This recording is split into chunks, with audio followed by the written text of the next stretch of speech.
Good morning everyone, তোমরা কেমন আছো? আশা করি সকলে খুব ভালো আছো। আমি চলে এসেছি একটি মিনি ব্লগ নিয়ে। তো দেখো, এনারা সকাল সকাল ঘুম থেকে আমি উঠে দেখি যে চেয়ারের উপর এমনভাবে বসে আছে। একটা ছিল না, কিন্তু এখানে তিনজন ছিল। এই যে একজন, আর ওই যে দূরে একজন আমাকে দেখে দৌড়ে দৌড়ে পালাচ্ছে। খুব দুষ্টু এরা। তারপর আমি রেডি হয়ে স্নান টান করে, মা চিকেন রান্না করেছিল, সেটা দিয়ে ভাত খেয়ে নিয়ে চলে গেছিলাম। আমি আর মা মিলে দুজন একটু বাজারে কিছু কেনাকাটি আর টুকটাক দরকার ছিল সেগুলো মেটাতে। দেখো, মাকে ডাকছিলাম, মা আসছে।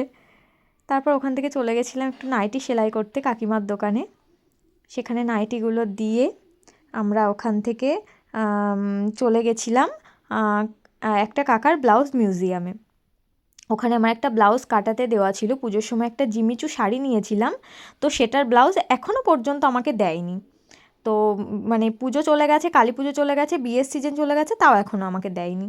যাই হোক, মন খারাপ করে ওখান থেকে বেরিয়ে চলে গেলাম একটু মিষ্টির দোকানে। আমরা ওখান থেকে টুকটাক কিছু খাবার দাবার কেনাকাটি করলাম, করে তারপর ওখান থেকে চলে গেছিলাম। আমার নুপুরটা মানে অনেক দিন ধরে হয়েছে, অনেকটা পুরনো হয়ে গেছে বলে 2 বছর ধরে সমানে পরছি, একটু কালো কালো হয়ে যাচ্ছিলো। তো ওখান থেকে গেছিলাম একটা নুপুর নেব বলে।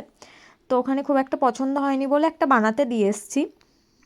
দেন ওখান থেকে চলে গেছিলাম একটা টুল কিনতে একটা বোনেদের দোকানে। তো ওখান থেকে বাকি আরও অনেক কিছু দেখেছিলাম। দেখার পর ওখান থেকে বাড়ি চলে এসেছি। তো ভিডিওটা আজকে এই পর্যন্ত শেষ করছি। ভিডিওটা যদি তোমাদের ভালো লেগে থাকে একটা লাইক কমেন্ট শেয়ার করে দিও। টাটা।